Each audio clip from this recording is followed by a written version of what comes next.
What's happening with Japan right now is not just a local monetary policy shift, it's a global liquidity event, and Bitcoin is standing right in the middle of the crossfire. When the Bank of Japan raised rates, moving from decades of near zero or outright negative interest rates into its first meaningful tightening cycle since the 2000s, it wasn't just another footnote in macro history. It was a signal that one of the world's biggest hidden engines of global risk-taking, the yen carry trade, is beginning to unwind. And every time in history we've seen that unwind, whether it was the 1998 collapse of long-term capital management or the 2008 liquidity crisis, markets have been shaken to their core. This time, Bitcoin is part of that global ecosystem, and for the first time, it sits inside a macro environment where the yen, the dollar, interest rate differentials, and global leverage move together. And when Japan pulls the liquidity thread, we all feel it. For decades, Japan's cheap money has acted like a silent foundation under the world's speculative markets. You could borrow yen at almost 0% interest, convert it to dollars or euros, and chase higher yields anywhere around the world, from U.S. treasuries to emerging market bonds to risk assets like tech stocks and, eventually, even crypto. But the moment Japan raises rates, the entire structure begins to wobble, because suddenly this once profitable trade becomes dangerous. That's why hedge funds, banks, and large institutional players rush to unwind positions. They sell global assets, buy back yen, and close their carry exposure fast. And when that happens, the chain reaction hits everything, from U.S. equities to Bitcoin's leverage-heavy markets. And today, with Japan's rate hike already echoing across global macro systems, we're watching the early signs of that unwind. To understand why this matters now, we need to quickly break down what the yen carry trade actually is, because it is, without exaggeration, one of the most powerful financial forces of the last 30 years. The idea goes back to the 1990s, when Japan's asset bubble burst and the country entered what economists later called the lost decades. Between 1995 and 2023, Japan held its policy rate between 0% and 0.5% for the majority of that period. In January 2016, the Bank of Japan took the historic step of pushing interest rates negative for the first time ever, dropping the benchmark to negative 0.1%. This made borrowing yen almost free, so global institutions borrowed trillions of yen, converted them into dollars, pounds, or euros, and invested in higher-yielding markets. The carry trade grew so massive that some estimates suggest between $1 trillion and $3 trillion in global financial exposure was directly linked to yen-funded positions. This is why macro investors monitor the yen the way doctors monitor a heartbeat. It tells you if liquidity is flowing or tightening. The bigger shift started in 2022 and accelerated in 2023 and 2024, when inflation, a problem Japan hadn't faced in decades, began to rise. Japanese inflation averaged above the Bank of Japan's 2% target for more than 18 consecutive months, hitting peaks of 4.2% in early 2023. As the yen weakened toward 150 yen, then 155 yen, then 160 yen per dollar, pressure grew inside Japan to normalize monetary policy. By 2024, with wages rising and corporate profits strengthening, the BOJ began signaling that the era of negative rates was ending. And then it happened. Japan raised interest rates for the first time in nearly 2 decades, shifting the policy rate back toward positive territory. The exact number didn't matter as much as the direction. For global investors, the calculation changed instantly. When borrowing yen becomes more expensive, the entire carry trade becomes a ticking bomb. Investors who once borrowed yen cheaply now face rising costs. Hedge funds holding multi-billion-dollar global positions suddenly have to think about FX losses.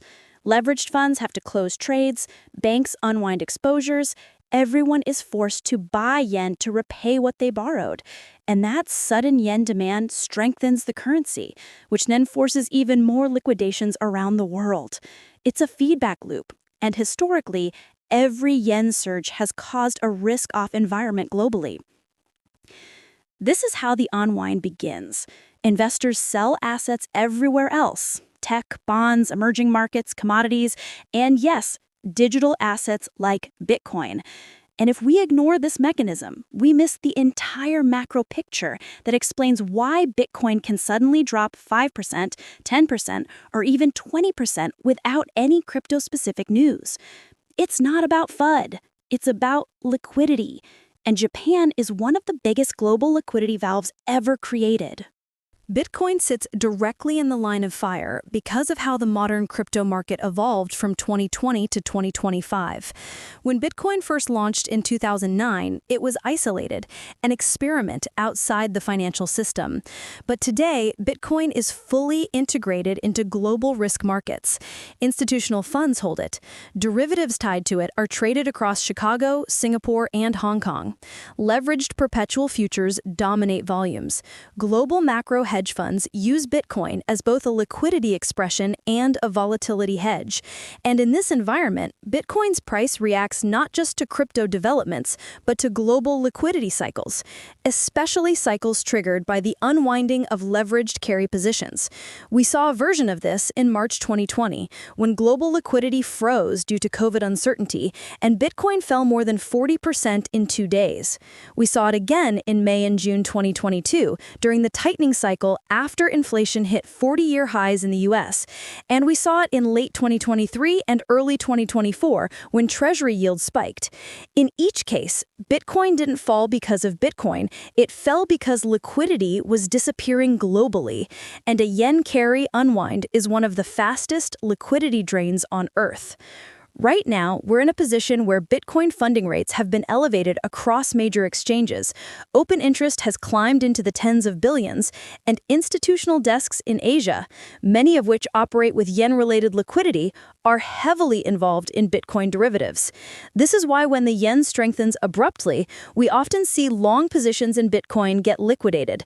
The correlation isn't accidental. It's mechanical, and that's what makes this moment so important. But before we go deeper, let me say this. If you've ever felt like markets sometimes crash all at once, stocks, crypto, commodities, as if someone pulled the plug, hit that like button, because what we're talking about today is one of the core reasons those synchronized moves happen. Understanding liquidity is how we protect ourselves, how we stay early, and how we move with clarity instead of fear. Liquidity, not headlines, is what really controls markets.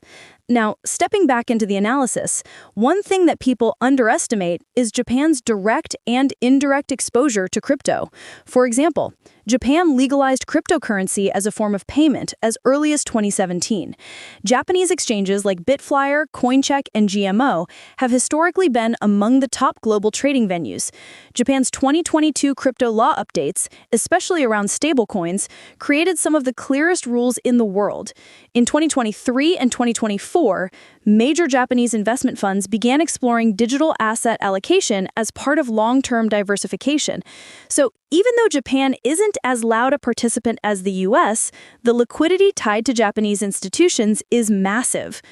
And then there's the scenario analysis we have to consider. What does a full yen carry unwind look like? Scenario 1 is the mild version. The yen strengthens slowly, and investors just rebalance gradually. Bitcoin sees higher volatility, maybe some corrections, but nothing catastrophic. Scenario 2 is a medium unwind, where the yen spikes sharply, say from 160 per dollar back to 140 or even 130 within months. Historically, moves like that have forced hedge funds to unwind billions in leveraged positions. In that environment, Bitcoin could face significant volatility, not because of anything wrong with crypto, but because macro liquidity is tightening violently. Scenario 3 is the big one, a full unwind similar to 1998. In that scenario, global assets sell off aggressively. Bitcoin could experience a liquidity crunch first, but it also historically rebounds the fastest once deleveraging ends. This is where understanding Bitcoin's long-term behavior matters.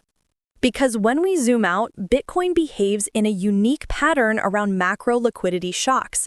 After big deleveraging events in 2013, 2017, 2020, and 2022, Bitcoin didn't just recover, it exploded upward once the system stabilized. That's because Bitcoin's supply schedule is fixed, while fiat liquidity cycles swing wildly.